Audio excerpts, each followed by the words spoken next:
Welcome to the inaugural episode of the Kelly and Kelly Podcast. I am Kelly Jackson with TruthWire News in Middle Tennessee. And I'm Kelly O'Connor with Empowered Severe in East Tennessee. So this being our number one episode, we will give everyone a little background on ourselves. So I'll let Kelly go ahead first. So I am a homeschool mom out of East Tennessee, and I started Empowered Severe, which is a grassroots group, back in 2021, I believe. And at the time, I was just thinking, I'm homeschooling my kids and I'm looking at what's going on in the world. And I'm realizing that if we don't get involved in our political system and our form of government, then there's not going to be anything left for our children in the future. Like, they're not going to know freedom. And we have to stand up and do that. And I really didn't come from a political background. So I've been figuring out, what does that look like? Like, what does civic engagement look like? Yeah. So since then, I've made connections across the state, networked, made some friends. I'm really interested in reading legislation, talking to legislators about different bills, especially when it comes to education. That's kind of my forte. Yeah. And I am in Middle Tennessee. I live in Williamson County. I came here in 2017 as a corporate gypsy initially, but then they started pulling our kids out of school and trying to mask them during COVID in 2020. So that was when I jumped in the trenches here. I've always had an interest in politics. I was raised by a grandfather who was a political junkie. So we would have conversations about all kinds of things. So it's always been in my life. But when it started to affect my children in a very, very visceral and personal way, that's when the mother bear in me was sort of awakened. And I found Gary Humble, who at the time had started Recall Williamson, because that was our initial goal, was to try and get our school board recalled, when we found that legislatively, we can't do that here, not even yet. So that's been something we've been fighting for, but that's kind of how I got involved. Then I was involved with Moms for Liberty here in Williamson County as a member, as a founding member of that group. And now what I do is I just run my own publication, trying to get the truth out to Tennesseans, because I feel like if we can educate all of the people here in our state, with particular interest to the transplants, because they come here for a reason and they Yeah. don't know what they're walking into. So Right. that is what my goal is, and that's my mission, is to educate. Yeah. So we're not just talking about Tennessee politics. We're living it, as you just heard. We're fighting it and we're shaping it. As Mhm. moms and grassroots activists and unapologetic truth tellers, we're here to cut through the noise and get to the heart of the issues that matter most to families across our entire state. From the halls of the Capitol to county commission meetings, we are in the trenches of Tennessee's grassroots movement. That means we're not just reporting on the battles, we're fighting them ourselves. So we're not going to be asking you all to do anything we're not already doing ourselves. Right. This podcast is your go-to source for the most accurate, dynamic, and insightful breakdown of everything happening in Tennessee politics and government, and even occasionally on the cultural front, because believe it or not, we have those issues here too. Yeah. We'll dive deep into the hottest issues on education reform, parental rights, and state legislation, and expose the stories the establishment does not want you to hear. We'll also arm you with the tools to turn your passion into action and make a real difference in your community, because we're doing that. Mhm. We're here to keep you informed, fired up, and ready to take a stand for Tennessee's future. So let's get to it. Let's focus on what so many are talking about: Governor Lee's special session. It's no secret that his push for school vouchers, masquerading under the banner of parental empowerment, has raised serious questions and sparked outrage across Tennessee. And Mhm. we've got some tough questions that deserve answers. There are so many aspects of this issue. We are going to attempt to unpack several of them today. So this is going to be a very important discussion. And the first one is, why now? Tennessee is already in the midst of a regular legislative session. Why is a special session necessary to address these issues? Is the urgency genuine? Or is it a strategic move to avoid deeper scrutiny during the regular session? Kelly, what do you think? Okay, so do you want the answer that they're giving us on this, or do you want, should we go with that first? Let's go with that 1st. Okay, so what I read from legislators is that the purpose for doing it now and not waiting for the general session Yeah. is that then they can get things in motion. If the vouchers were to pass, they could get them in motion and get prepared for the next school year when they want to start it. Oh, So I think that they're doing this. This is just my personal opinion. Um, I think that they're hoping to do it fast and furious and get this voucher bill in and not give constituents time to really fully read the legislation, understand what's in it, yeah. and talk to their representatives about it.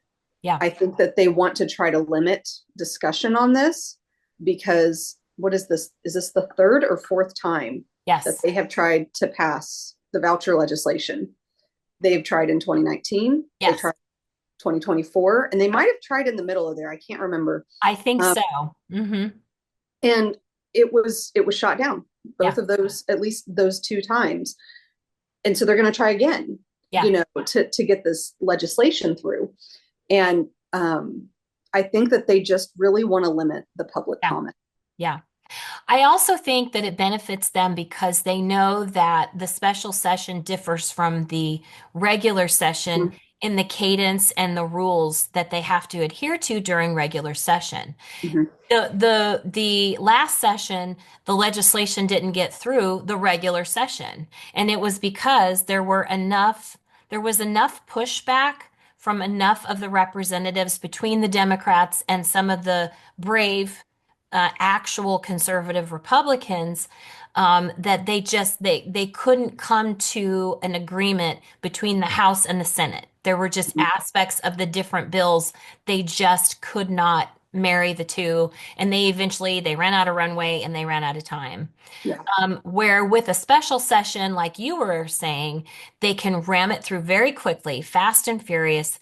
And because it's a special session, they can suspend the normal rules that they would have to adhere to during a regular session. So Mhm. they can circumvent all of those checks and balances, for lack of a better phrase, Yeah. that would impair them from being able to just shove it through, which is essentially what Bill Lee wants to do, considering that he's sandwiching it between, sorry, but this is what I'm going to call it, the crap sandwich that he's creating. Yeah. And that's the meat. Yeah. The bread is illegal immigration Mhm. and help me out, and Helene Hurricane funding. Helene Yeah. relief. Yes. Mhm. So if you vote no, then you're voting no for those two things that they're very emotionally charged issues on either side. So it just blows my mind that they're going to such lengths to Mhm. try and sort of play smoke and mirrors with the public Yeah. to keep them from really understanding what it is that they're trying to do. So, Yeah. and then let's And move. there's, you know, well, I was going to say one thing Yeah, is that it's for us that are involved, yeah, like we're reading legislation every day, we're talking to legislators, yeah, we're being involved. yeah. Even we don't fully understand all of the operational procedures to Mhm. how a special session works and the Right, rules and which rules are suspended and which are in play. right. And so for people who are just, they're busy. You got families. I have kids. I Yeah, homeschool. yeah, I'm busy too. yeah, But for the average person who they care yeah. and they want to know what's going on, but they don't have the time Mhm. or the resources to dig in like we do, Yeah, it's got to be even more confusing yeah, to them yeah. because it doesn't seem to be like even legislators sometimes even fully Yeah, understand how it no, works. right. So, And well, and of course they rely on that too. They know people yes. have very busy lives and they are not really directly affected immediately by legislation like this. So they expect people to just kind of go, well, we live in a red state. I mean, for decades we've been Yeah. conditioned to believe that universal school choice somehow is a conservative issue. And I think like people my age, I'm in my 50s, and I know I've always heard my whole life, oh, your taxes should go to work for you and you should be able to use that tax money to send your kids to any school you want. But the problem with that is, and we're going to get into it right now, this is a great segue, Yeah. that isn't how this bill is written. The money does not follow the kid. No. So let's get into some of those fiscal realities of the voucher program. Okay. The new Yeah. fiscal note that we just were able to have access to days before the special session Mhm. reveals that of the 20,000 initial scholarships proposed, only 7,000 will benefit public school students. Yeah. And we need to talk about where they get that number. Okay. So if you read, this is for people who are following along at home on page 4 of the fiscal Mhm. note, and the bill is SB 6001. So we're not just making this up. This is Nope. actually what the language says. You look at the fiscal note attached to that. It says, based on data from states that have adopted the program, the scholarships will be awarded to 65% of students from private schools and 35% of students from public schools. So they're looking at the trends in these other states, and they're saying, we're guessing that that's pretty much what it's going to be for us. It's kind of an average. Right. So it makes you think, majority of these people already have their kid in Right. private school. Right. So we're not really saving that many children No. from public schools, is Right. what they're saying. We need to get them out of the public The school and argument. into a private school. Mhm. Most of them are already in a private school. Yes. Even if 13,000. all of them were not, Yeah. only 2% of the students in the state of Tennessee are going to be eligible for a scholarship. Wow. 2%. We have like roughly 1 million kids Yeah. in between schools. private and public school. Okay. That's so. Wow. And homeschoolers are technically considered private schoolers in the state of Tennessee. Yeah. So roughly 1 million students, and we're going to help 2% of them. Yeah. And people are like, oh, don't you care about the kids? Well, what about the 98% Yes. that are going to be left behind? Right. And we're still going to be funding the Yes. public school at the same amount. Yes. Yeah. So 7,000 are going to get the scholarships that are from public school. Estimated, right? Estimated 13,000 scholarships will go to students, as you said, already attending private schools. Right. And essentially this allocation, which we think that allocation, that 65-35 allocation, will be in perpetuity. I don't even know if there's an expiration date on that. This is how it's going to Not on there. from now until who knows, they promulgate a new rule and change that.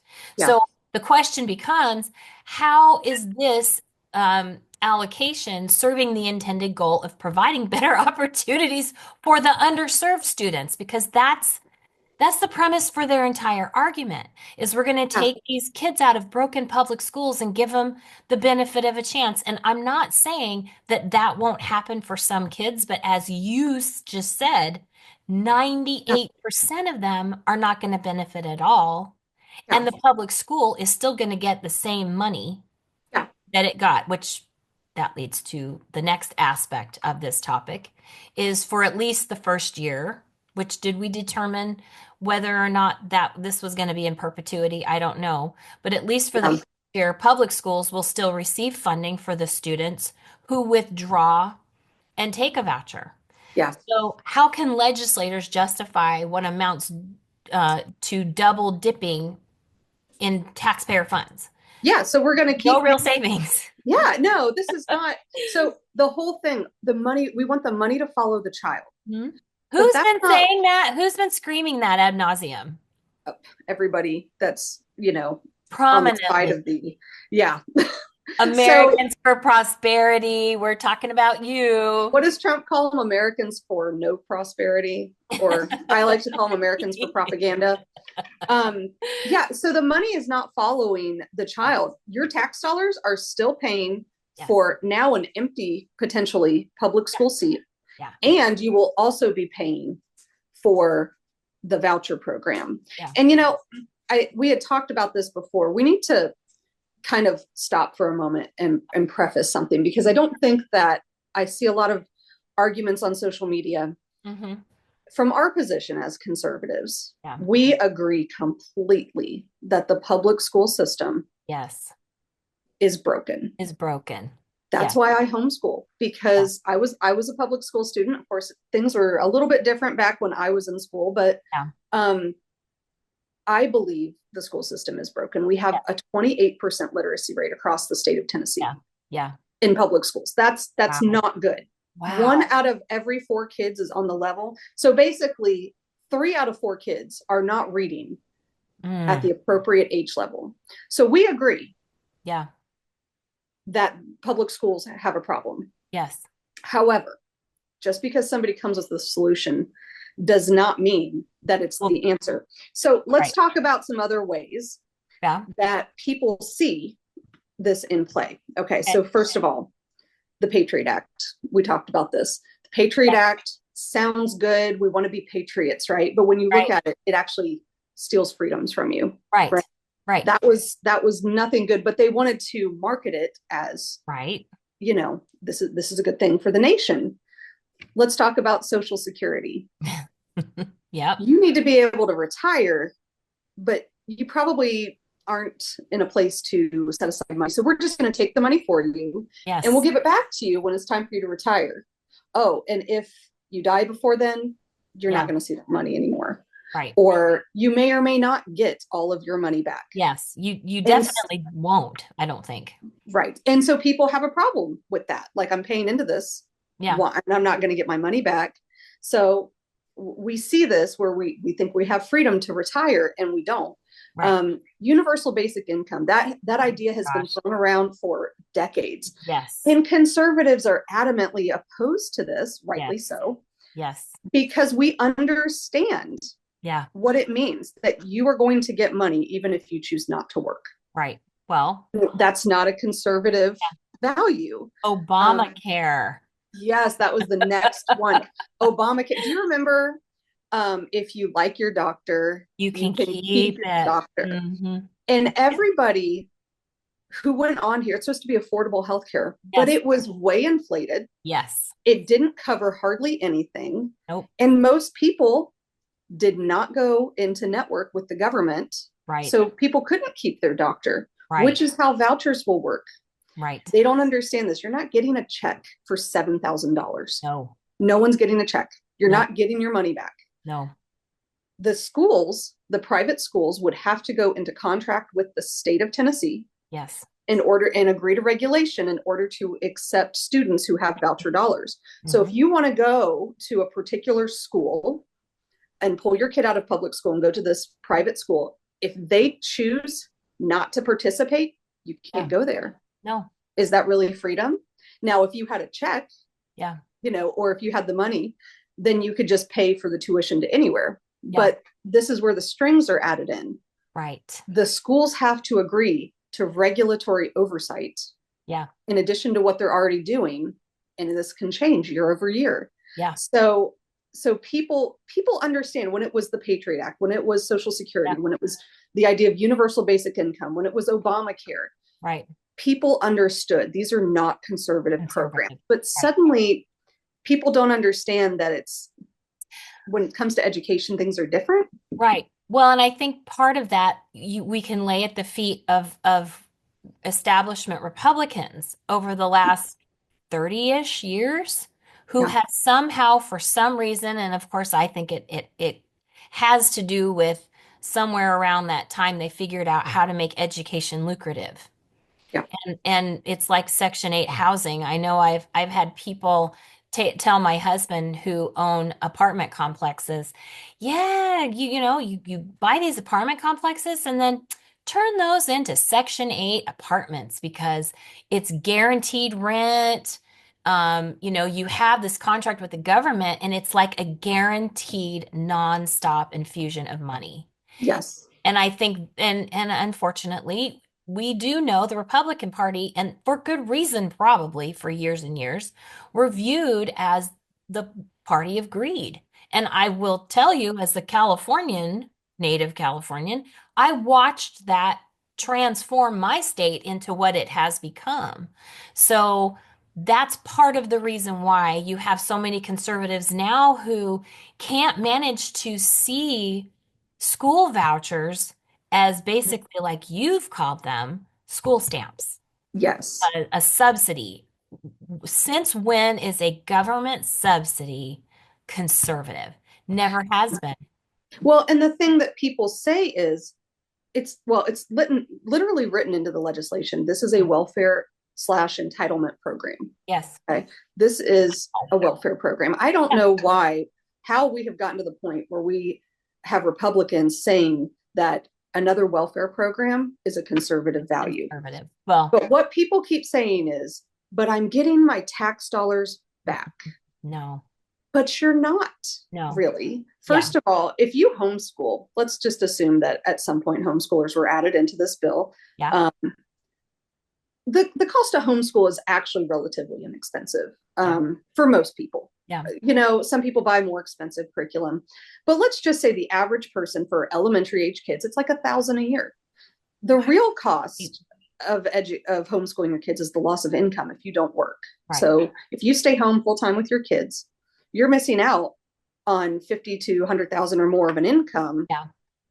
And so they're not going to give you $7,000 just carte blanche. No. You will get, and according to the legislation, they have to approve your purchases. So if I want to buy curriculum, but it's not approved by the state, Yeah. guess what? Yeah. My tax dollars are still not in use. Nope. You're not getting your tax dollars back. We're Yeah. going to be double dipping, paying for that seat in the public school and funding the vouchers. And how much did it say that per student on average is allocated to the public school per student? How much is that?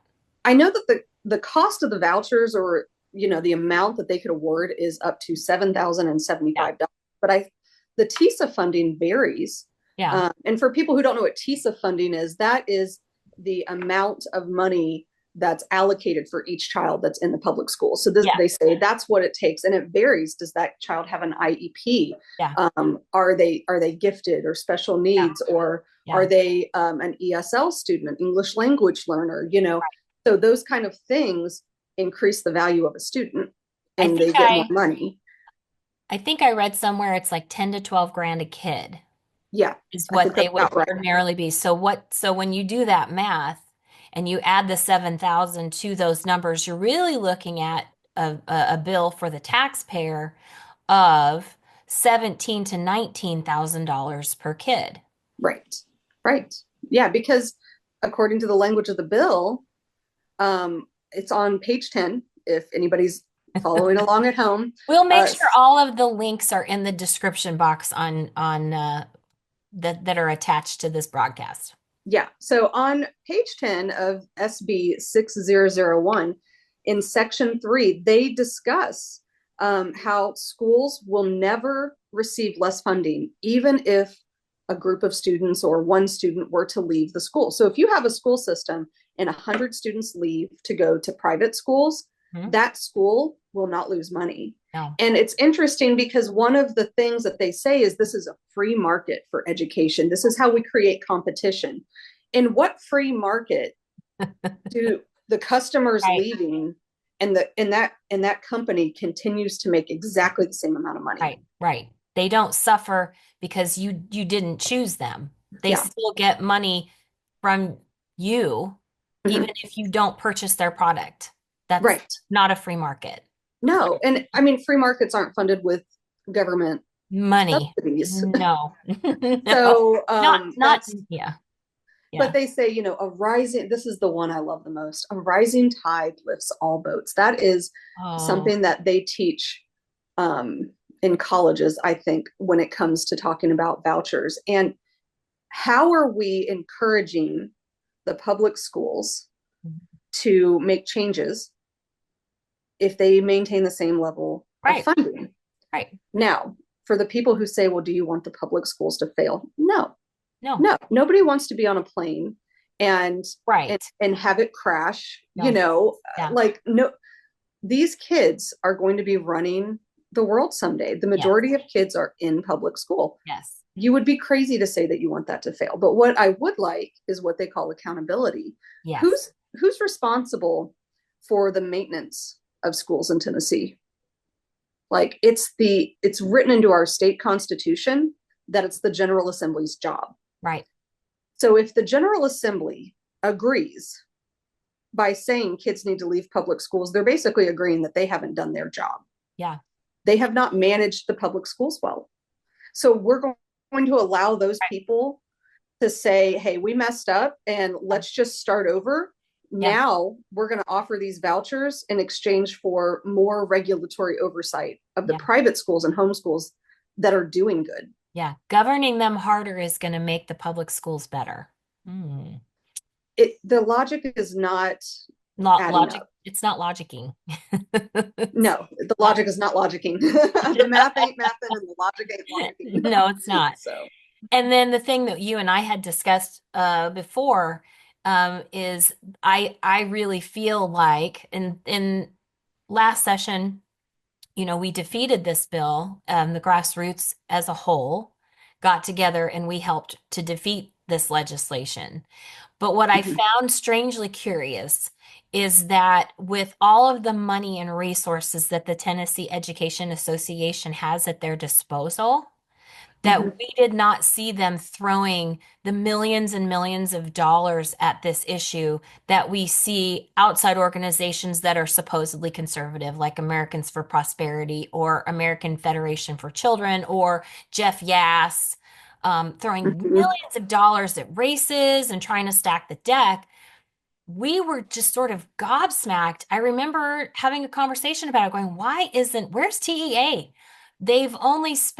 I think they only spent somewhere around 115 grand last time around.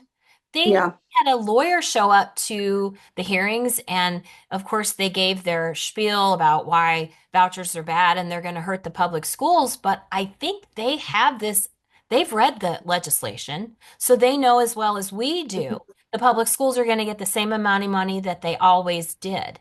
So they're really not, I think they're fighting just hard enough to keep up appearances for their members, so that their members who don't understand this issue, they think, well, because ultimately, like you even said, the TEA knows, well, we live in a Republican supermajority, so they're going to get their way. So we have to at least look like we're fighting. And they spent just enough money because they're not going to sink all of that money into what they know is a losing issue. Right. And I think, when I talk to people, these are generalized statements. Obviously, there's going to be outliers here, but in general, many private schools are for the vouchers. Yes. Why wouldn't they? Of course. Yeah. Right. Now, there are some private schools, though, that see, what this really is. But so in general, private schools are for this. And the public schools, the teachers and administrators are against this. Yeah. And that goes for Republican, we don't just have Democrat teachers and Democrat school districts. Yeah. These are Republicans in the state that are against it. Yes. It's really interesting. I think we've talked about this too, how Democrats are adamantly opposed to vouchers. Yeah. And I'm gonna separate us, Republicans and conservatives. So we're gonna be in the conservative camp. Yes. Republicans are for the vouchers, and conservatives are against it. And it's kind of this, like, people are so used to black and white, Democrat bad, Republican good. So if the Republicans push it, we have to support it and it must be good. And if the Democrats oppose it, we need to oppose it, or we need to be for it. We need to be on the flip side of it. And there is this mash. Now, the Democrats oppose it for different reasons. They think that it will harm public schools and hurt our public schools and take funding away from them. The conservatives see it as, one, an increase in taxes, because now we're funding two forms of education in the state, and it's going to balloon out of control like we've seen in other places. Yes. But also it's overreaching the basic purpose of government. Yeah. It's interesting to note that the right to education is not in our U.S. Constitution. No. It's not mentioned. Why is that? Do you think our founders ever imagined a nation where families didn't teach their own children? No. I don't think they ever saw that. No. And I don't think it's because they didn't believe in education. They were way better educated than Yes. anybody here today. Yes. You know, I And they think, were all probably homeschooled. yeah, they were all homeschooled. George Washington was Yeah. homeschooled. Okay. So it's just interesting talking about the dynamics of this, that you want to talk about a bipartisan issue. Yeah. The Democrats and conservatives that really understand the principles of this ideology Yeah. are actually united, even if it's for different Yeah. reasons. We're Yeah. on the same side that we don't want it. Yeah. We're on the same side of the issue, but for different reasons. In fact, that Yeah. what you're talking about sort of brings up, there was a post from the newest member of the legislature in Williamson County, Lee Reeves, who essentially was asserting that, and I'm losing, my train has gone off the track. He was essentially asserting that, where was I going with this? Well, he basically has said that the the vouchers are going to create this, as we've talked about, this environment of competition. Mhm. And we now know that that's absolutely false, Yeah. that does not happen. And they keep perpetuating this over and over and over again. And whenever you present to them um, any kind of material facts that negate exactly what they're saying, Mhm. the response I usually get, because I'm a news purveyor that's alternative and independent, he calls me a blogger. That's his favorite response to me, is an insult calling me a blogger. But he never really addresses the fact of what it is that I'm saying. Yeah. So I think that's part of the frustration that we have, is, and also sort of proves our point, is that they don't deny it. They just don't Mhm. actually address it. Yeah. It's interesting too. We've been talking about how everybody says it's really interesting. Let's back up a little bit. Americans for Prosperity, who did they support in Tennessee for the Nick- presidential? Nikki Haley. They Nikki sent Haley. these Nikki Haley. poor They misguided promoted. teenagers got sent around to door knock for Nikki Haley. I know, and this is essentially Trump land. It really is. Like Yeah. Tennessee was always going to be for Trump. Yes. He didn't even have to campaign here. No. Um, so it's interesting to me that these people that supported Nikki Haley and threw a lot of money at her campaign are now saying Trump is for school choice. And so if you voted Trump, then you knew what you were getting, and you need to get on the bandwagon and you need to support it too. But what's interesting is, if you look, there were 3 states that I want to talk about. Okay. They put vouchers on the ballot and Okay. they let voters decide what they wanted. So let's look at, I'm going to start with the blue state first, okay? Because everybody would expect it, but Colorado put it on the ballot. And there was going to be a constitutional amendment to add vouchers into their constitution, and voters opposed it by a little over 52%. Okay. Well, and you could say, well, they're Democrats, so of course they opposed it. Okay.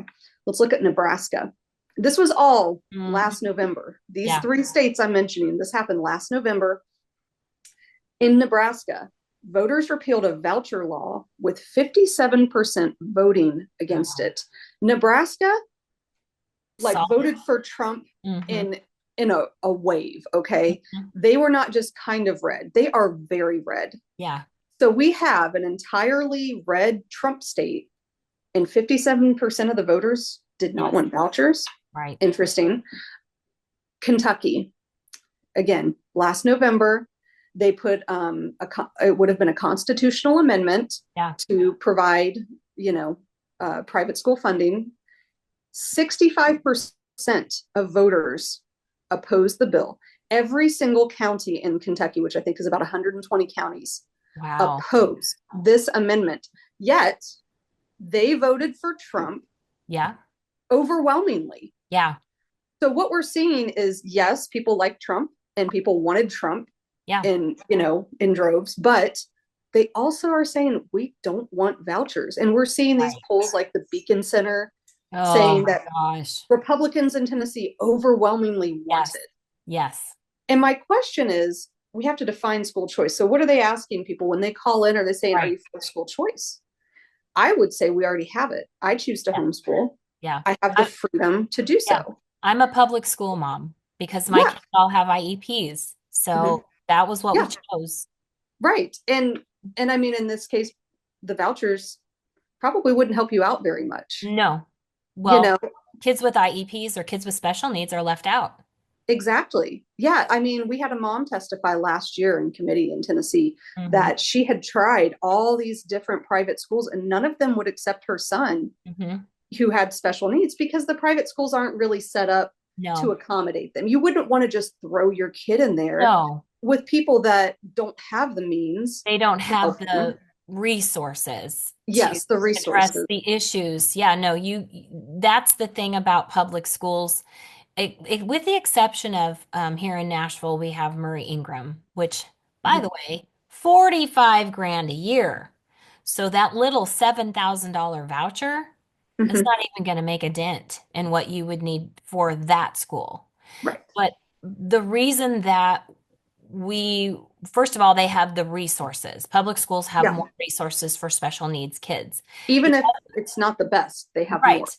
Yeah. The other thing is that the public schools are compelled to follow federal Americans for Disabilities Act and other laws that compel the schools to adhere to that student's individual education plan. Right. So you have that assurance that you know your kids are going to get what they need based on the assessment that they do because Mhm. the law says that they have to because they receive public money. Where Yeah. private schools, no public money, Yeah. and yet they're going to be taking public money now, and they Yeah. still will not be required to take students with special needs.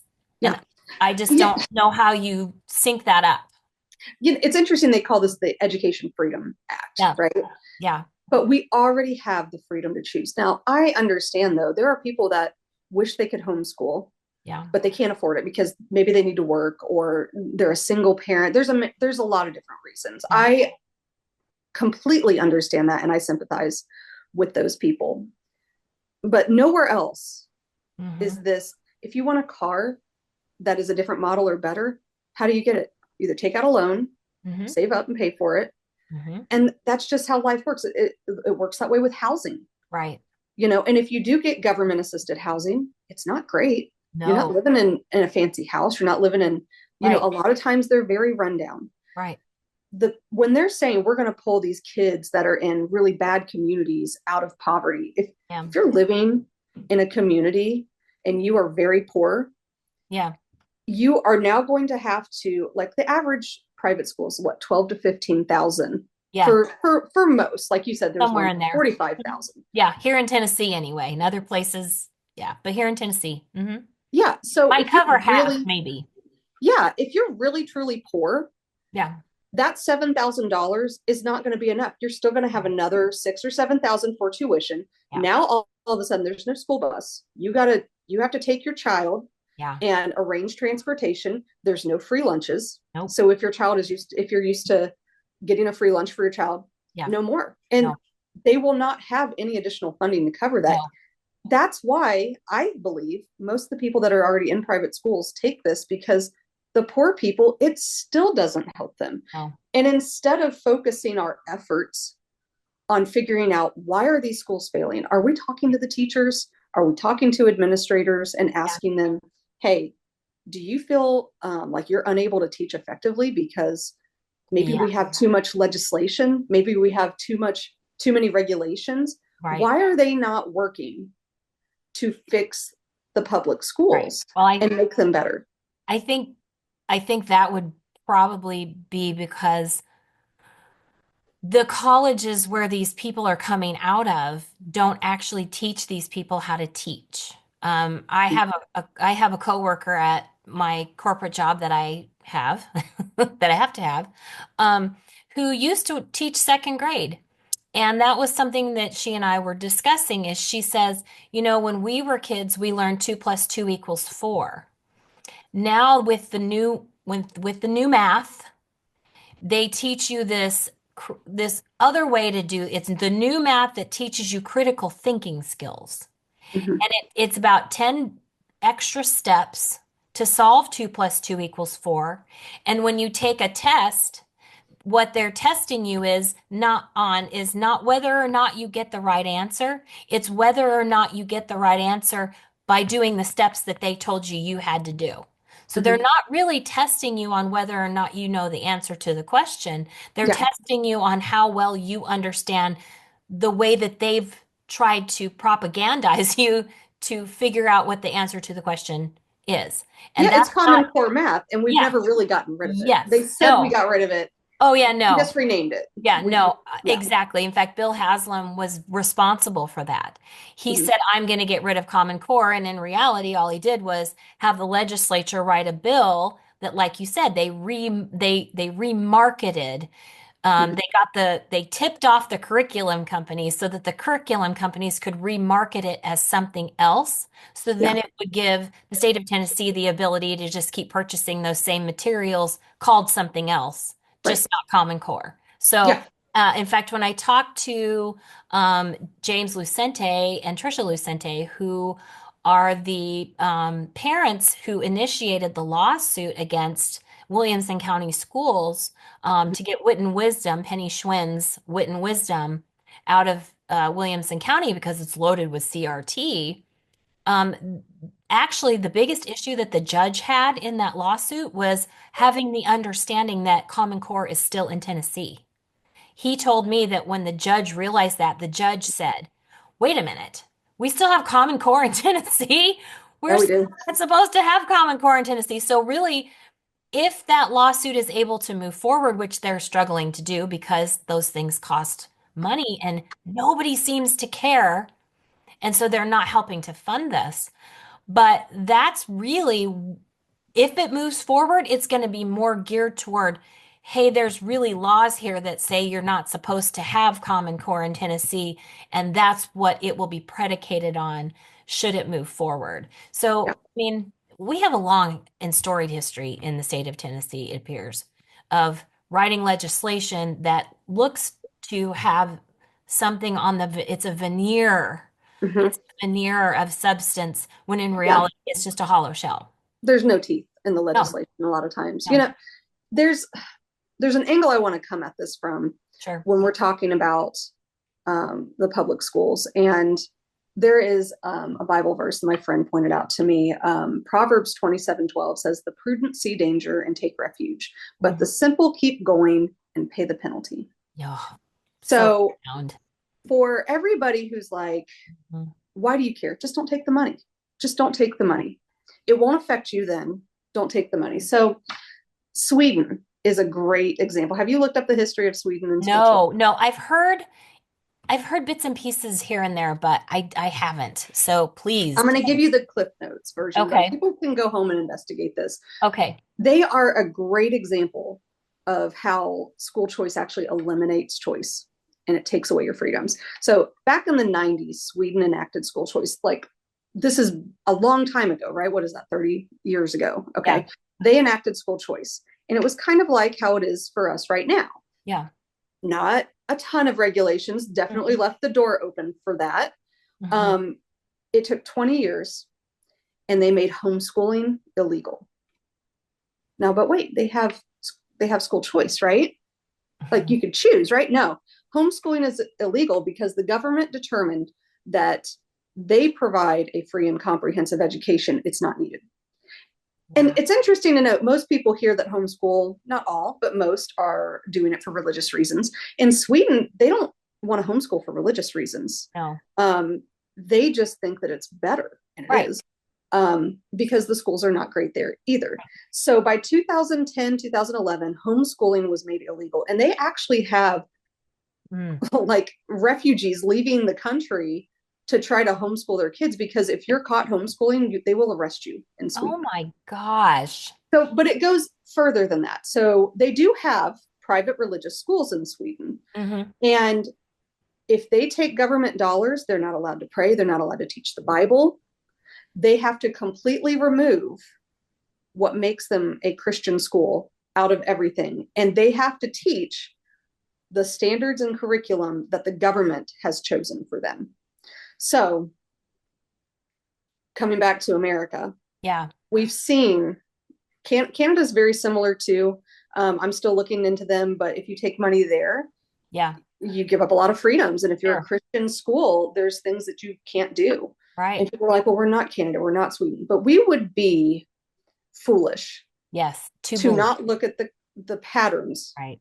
of what's going on in other places Right. and say, maybe this is worth taking a pause, thinking about this Yeah. really. Well, What reg- hasn't Florida started implementing regulations on homeschoolers? Well, it's interesting because if you homeschool in the state of Florida and take voucher dollars, you legally sign something that says you are no longer considered to be a homeschooler.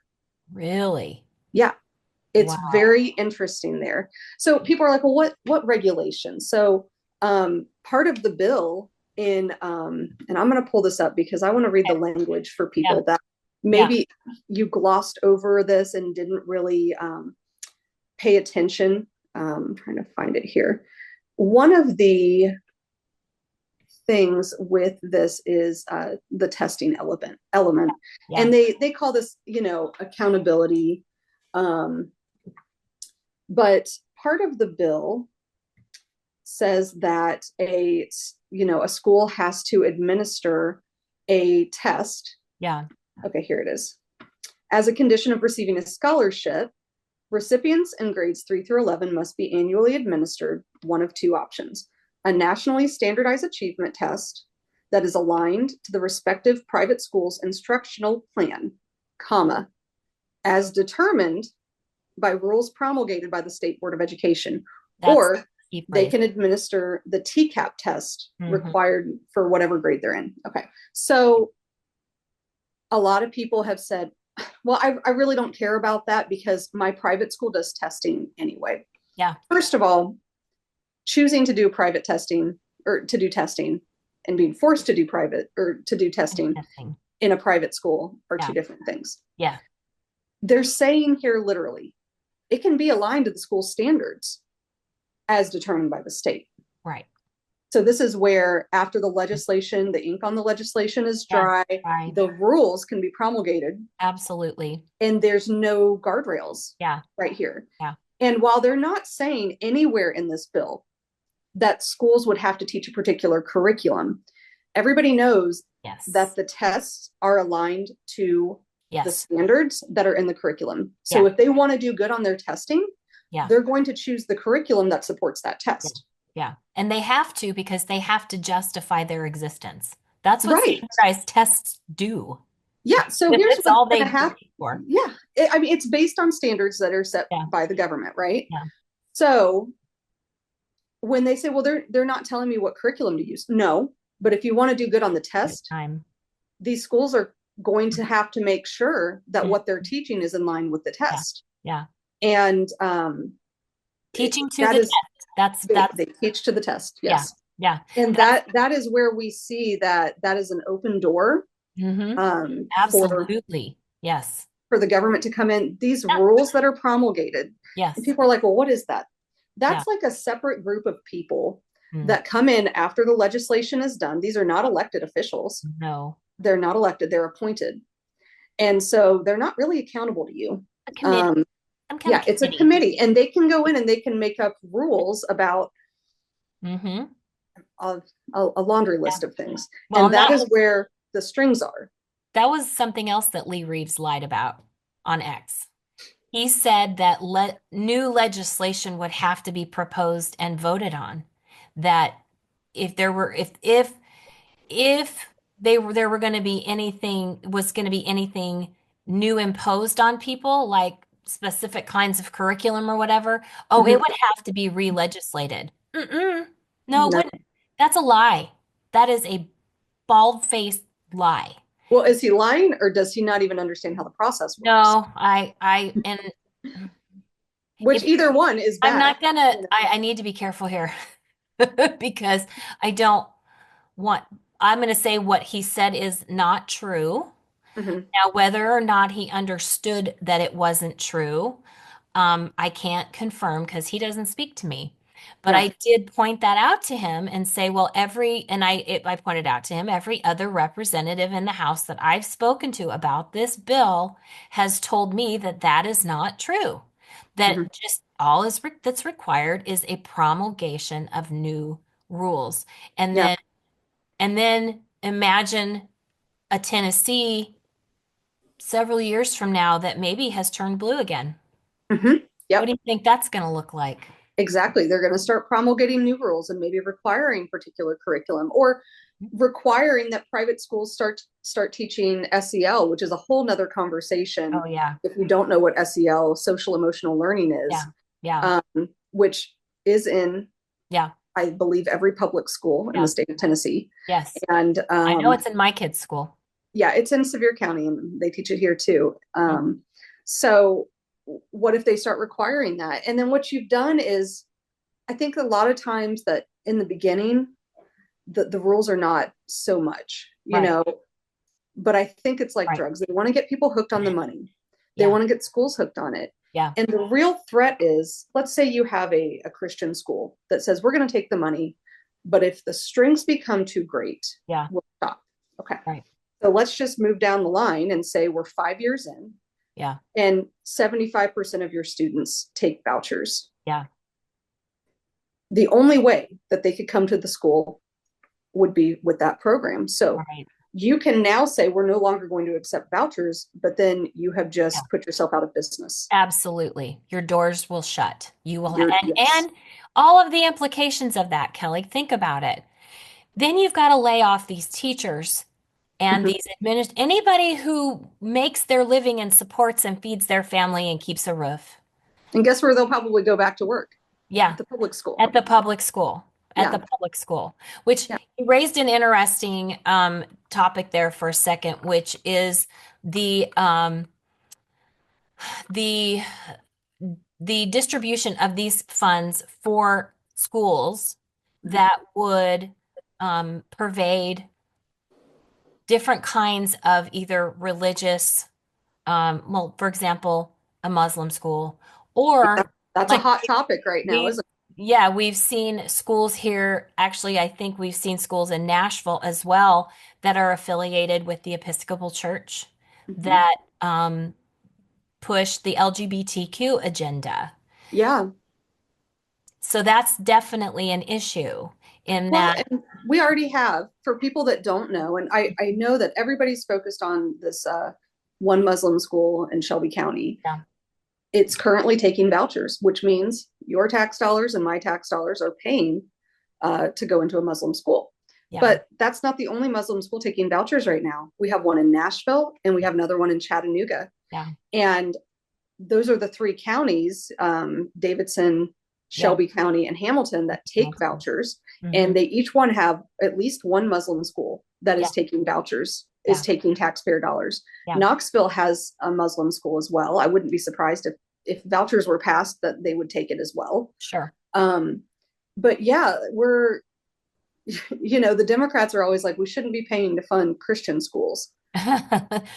Oh And gosh, Kelly, what do we hear every time we talk about religion in school? You get these people on screaming what? Separation of church and state, as yep, though they understand what that actually means, but yeah, they don't seem to have any kind of issue with it when it comes to everything but Christianity, like true Christian education. yeah, yeah. I mean, I think we saw that this week when Trump was inaugurated and went to the prayer the morning after the Oh, inauguration, oh my and gosh. it was a very Democrat woke political speech coming from this pulpit of this church, Yes, if you want to call it a yes, church. yeah, And I didn't see anybody complaining no, that they were talking politics in church, no. because it fit their agenda.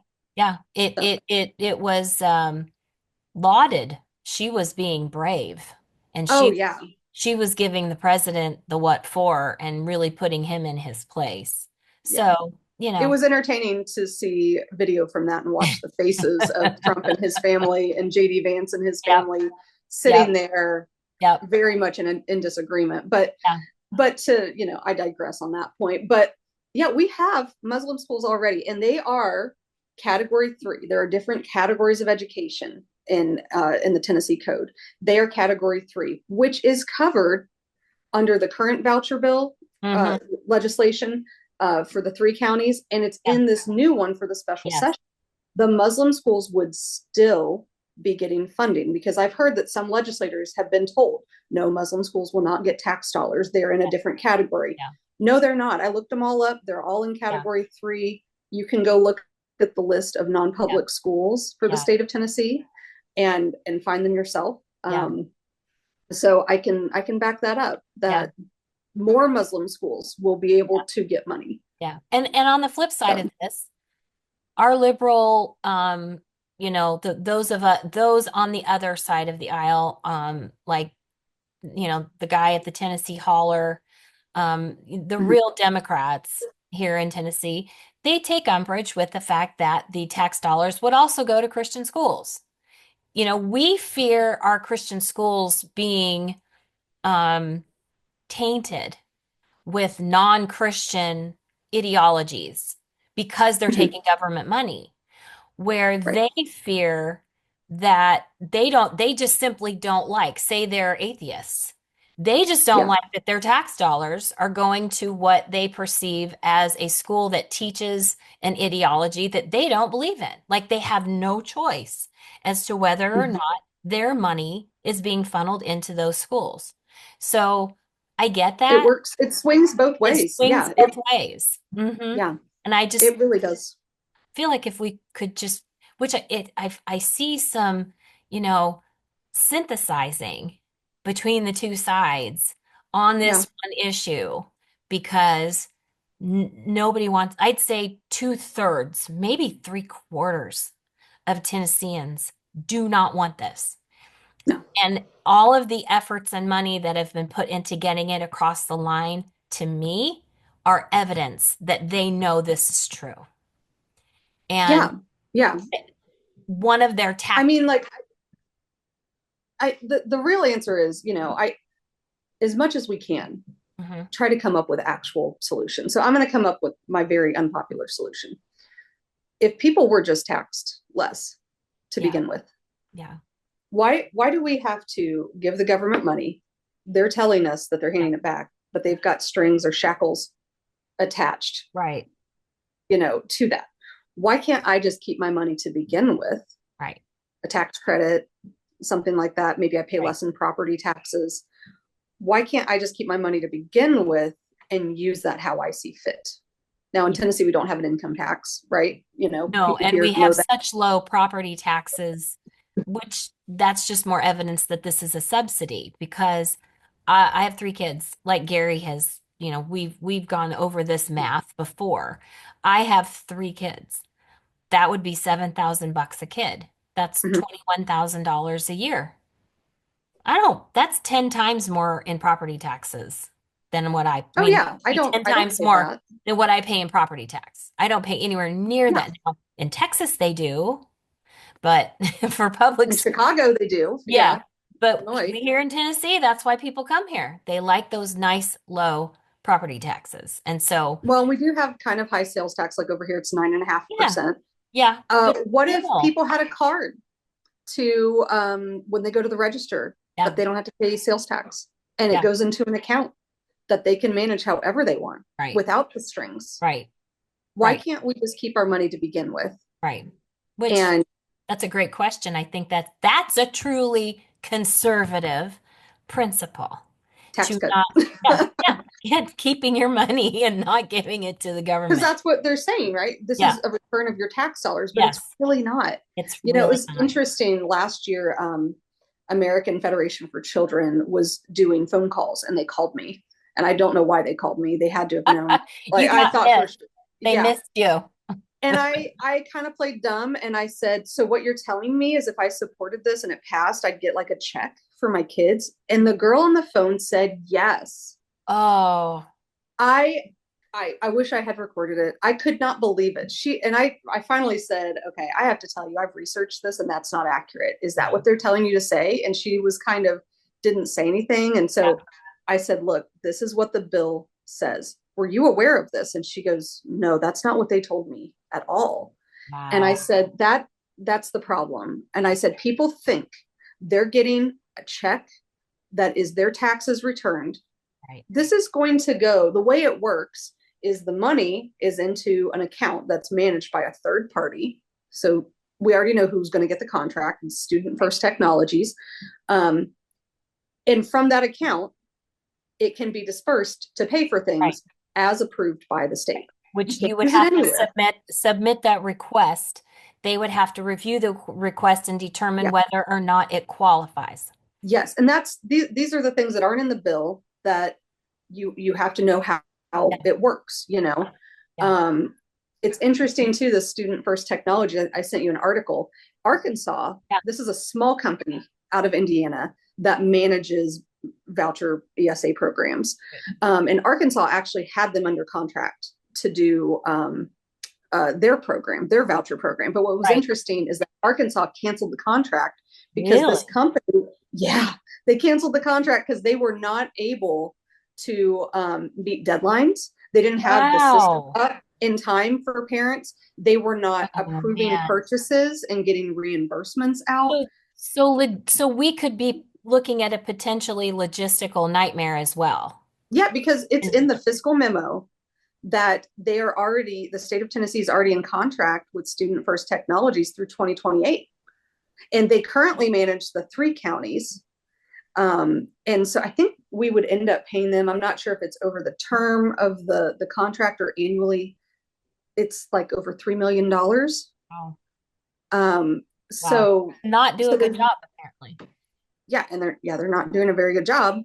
They're just a small company. I don't think they're able to manage it, but it's just another interesting piece to this puzzle. Well, and I think probably the last piece of this that we really need to discuss, and it's most recently what we've been seeing on social media, are the lies the establishment is telling to, as we've talked about, we brushed up against it briefly, to ride President Trump's coattails to convince conservatives that this is something that they want because the president wants it. Right. And there's a letter that's being posted on, at least I've seen it on Governor Lee's X feed, Jack Johnson, Lee Reeves, Cameron Sexton, that endorses the voucher legislation, and then it uses this letter as proof.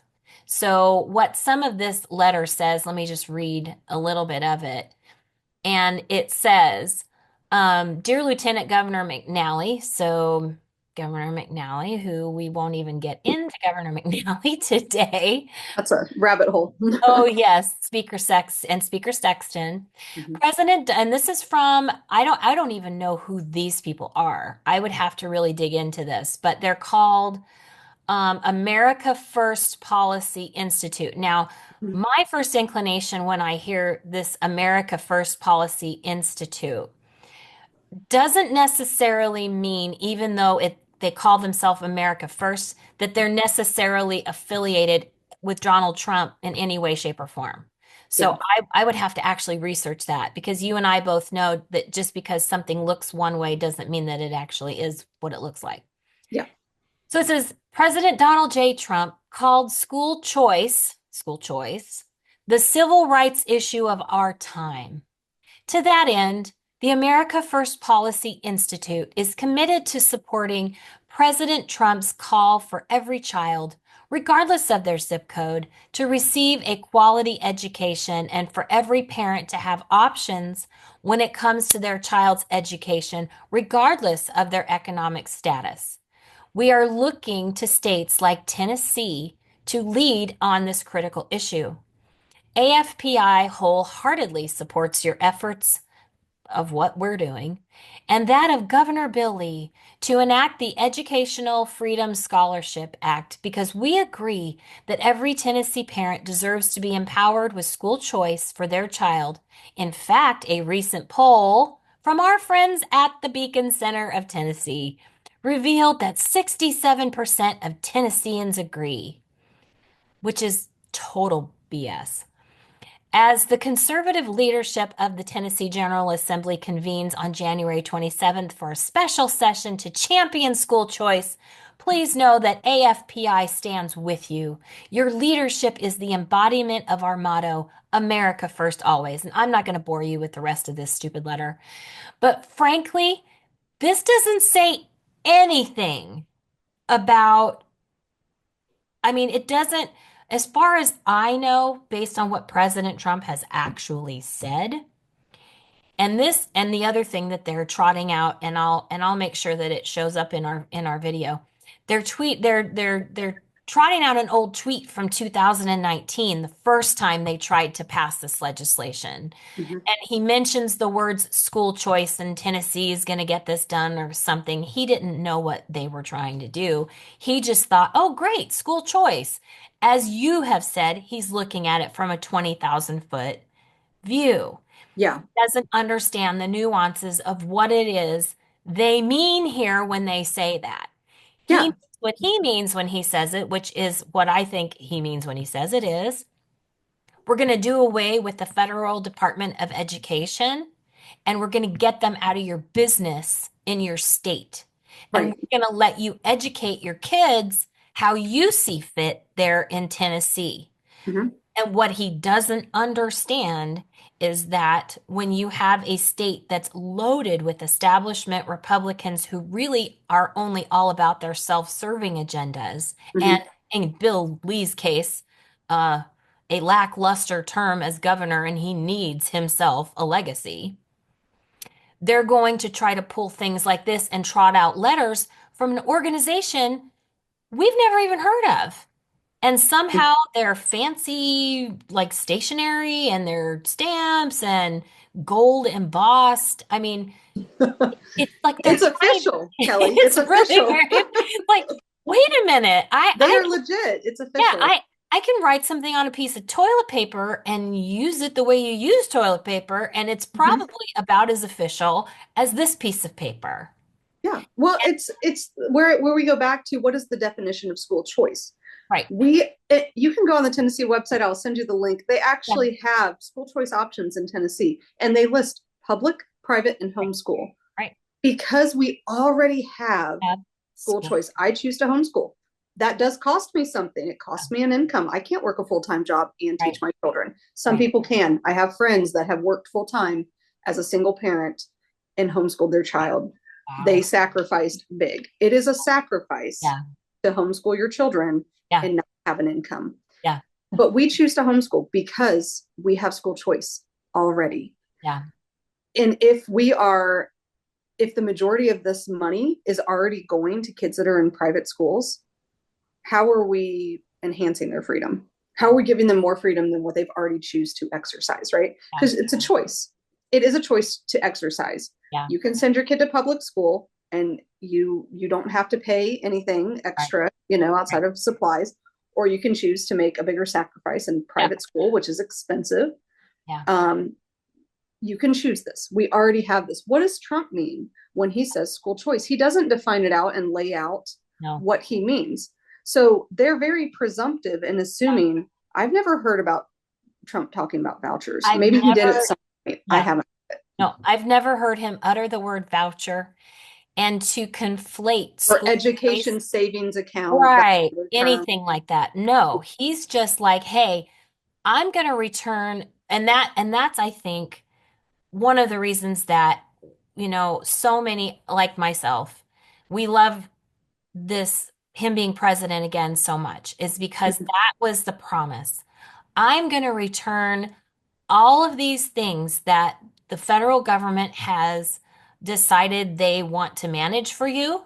I'm going to turn those back over to your state because you're probably better at handling this than we are because it's your lives. You have to live this. These people are closer to you. In fact, this is a great thing because that gives us the opportunity to really have more control over policies that dictate how we live.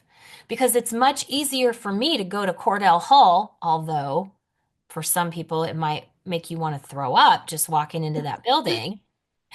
But I can go into that building and walk into my state representative's office. I can walk into my state senator's office and I can look at him eye to eye and I can explain to him my issue with the way he's doing stuff. Yeah. In in Washington, D.C., it's so far removed from me. And, Congress passes laws, but those don't affect my life on a daily basis, the same way that the laws that get passed in my state legislature Yeah. do.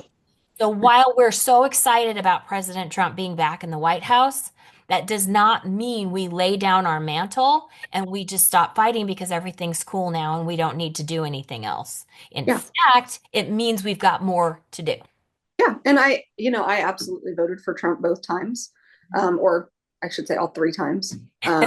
Me too. So, you know, that doesn't mean though that I cannot disagree with how they're Right. enacting what they have defined as school choice. They're redefining words. That's what the woke does. That they Yeah. redefine words, right? Like Yeah. what is a woman? Okay, we're going to redefine these terms. And that's what they've done with school choice. Yeah. They have redefined it Yes. into this is what school choice is. And they're convincing people that you already do not have freedom. So you have Right. to let us give you freedom. Where do Right. our freedoms come from? They come from the Lord. That's right. And we're in the Bible Belt. We're in the Lord's country, right? That's what we always say. Our freedoms You do bet. not come from the legislature in Nashville. They don't come from Cordell Hull or the state capitol. Nope. They don't. And people just, this is hard for a lot of people. I understand because people are so frustrated right now. They're tired of the public schools failing their kids. Yes. I think people really saw this during COVID when their kids were home Yes. and they realized that they didn't Yeah. know what they thought that they were learning. Yes. And I understand and I sympathize with that frustration. I agree the system is broken, but Yeah. I'm also very aware of who has the power to really change Right. the direction of the public schools. And Right. I'm not seeing them do it. No. Our state legislature has a mandate in the Yeah. Constitution for them to do this, and Yes. they're not. No. They are admitting that they have failed. Yes. Why Yes. are you in office still? If you've been in office for 10 plus years and the schools have not gotten better, Yeah. and then why are you in office still? What do we do Right. with people who get a job and they don't do what they're supposed to do? They They get get fired. fired. And if you worked for Donald Trump, you get fired in very spectacular fashion.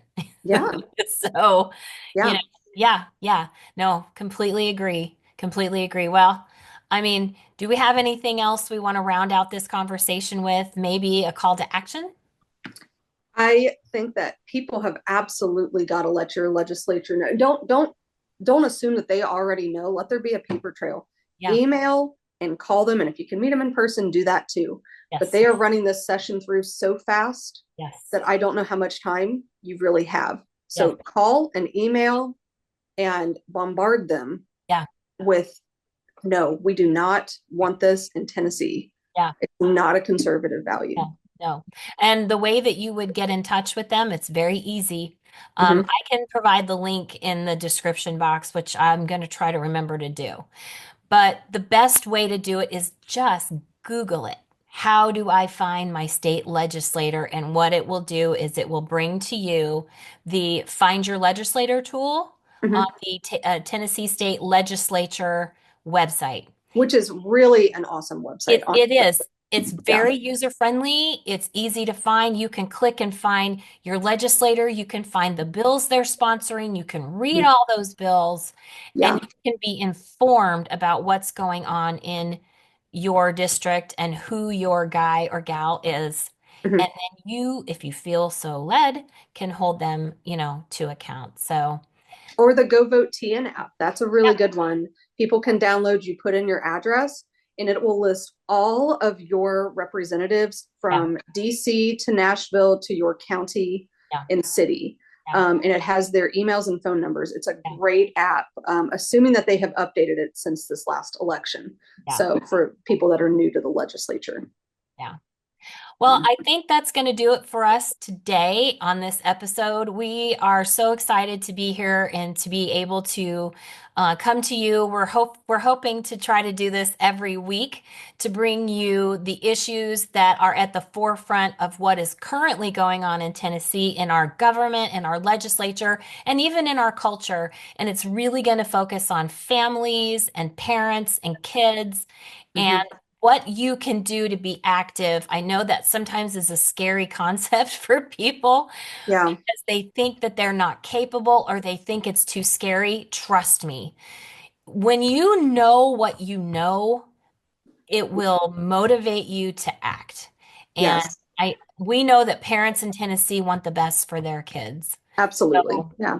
we know education is key to that and knowing what you need to know in order to confront all of those issues Mhm. with a very well-formed argument Mhm. and and the courage of your convictions. Yeah. So And I hope thanks this so helps people get informed. Yes, me too. That's our goal. We just want you guys to know the things. That's all we want. We want you to know the things. Mhm. So, thanks so much for tuning into the Kelly and Kelly podcast, where grassroots meets grit and we never stop fighting for Tennessee. Thanks, everybody, so much. We'll see you next time.